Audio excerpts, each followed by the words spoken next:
Nagpatuloy ang pagrolyo ng kanyang karera bilang aktor pero hindi pa dito natapos ang kontribusyon niya sa pelikula. Pinatunayan ni Manoy ang kanyang galing bilang kapitan ng kanyang mga pelikula dahil sa kanyang natatanging galing sa pagdidirek. Maraming kalidad na pelikula ang kanyang nalikha. Kung mahal mo ko, irirespeto mo ko. Pag sumama ka sa lalaki, alam mo na ang mangyayari.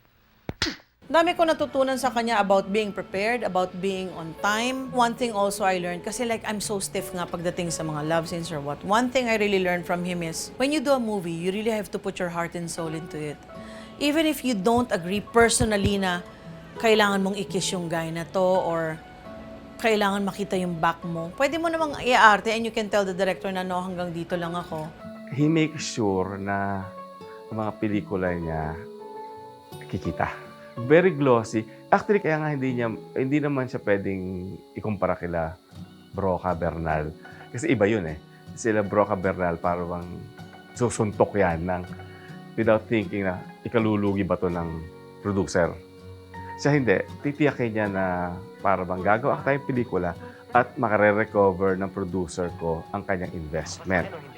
Pero, kung titignan mo kasi, ang lilinis naman. Kahit sabihin pa ang mga pinagagawa niya, yung mga glossy melodramas, malilinis. Yung walang butas, yung kanyang mga obra. Eto na, ang masaya at masarap mong tapa. Idol, ano pa ba ang gusto mo? Ito ang gusto ko. Ito na ang katapusan mo! Idol, how can you do this to me? He is very true to his craft.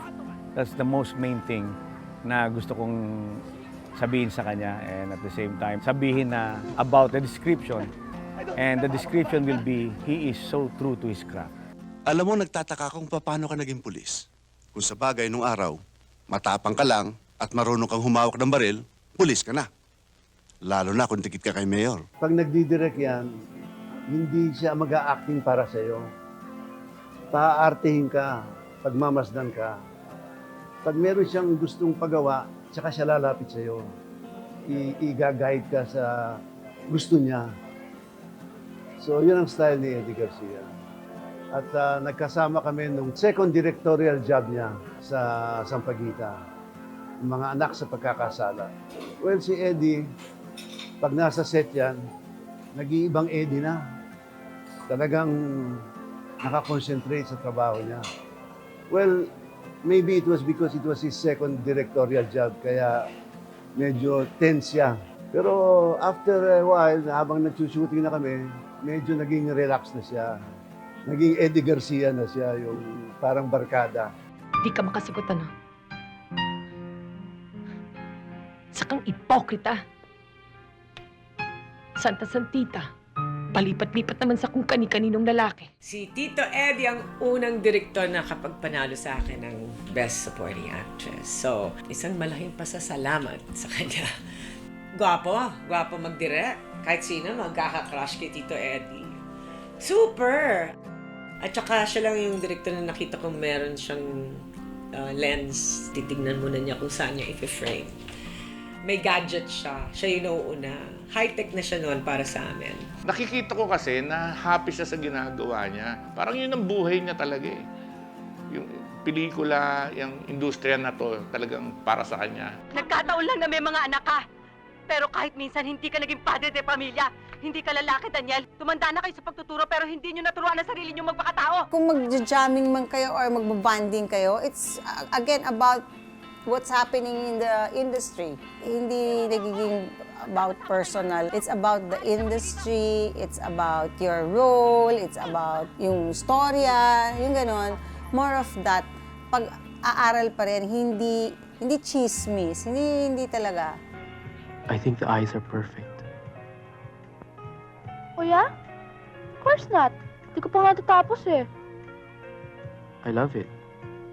I remember Viva movies before were so darn glossy. We established that. We started that trend. And it was handled by Direk Eddie from P.S. I Love You. Those movies were handled by him. Hindi naman para kay Shirley yun eh. Pasimple ka pa, binigay mo kay Shirley yun. Hindi, para sa'yo yun. Oo, nag-usap kayo. Di ba na, hindi tayo matatapos. Hindi tayo matatapos. What's this? My horse in La Hacienda. Alam mong may taste that may breeding si Tito Eddie, di ba? So, he knew what looked good. He knew what sports would look good on screen. He knew how to respect itong iba namang look na hindi nagagawa o hindi pa nagagawa ng kung paano dapat sa screen. And he took everything he had and he put it there. Alam din niya kung tama ka o mali. Ang mga iniwang obra ni Direk Eddie ay patuloy na hahangaan at hindi kailanman makakalimutan. Mula sa mga pelikulang nagpaiyak at nagpakilig sa mga manonood hanggang sa mga artistang kanyang hinubog. Gagaling ka na. Respetado, mahusay, at dekalibreng direktor ng pelikula. Yan ang Tatak Eddie Garcia.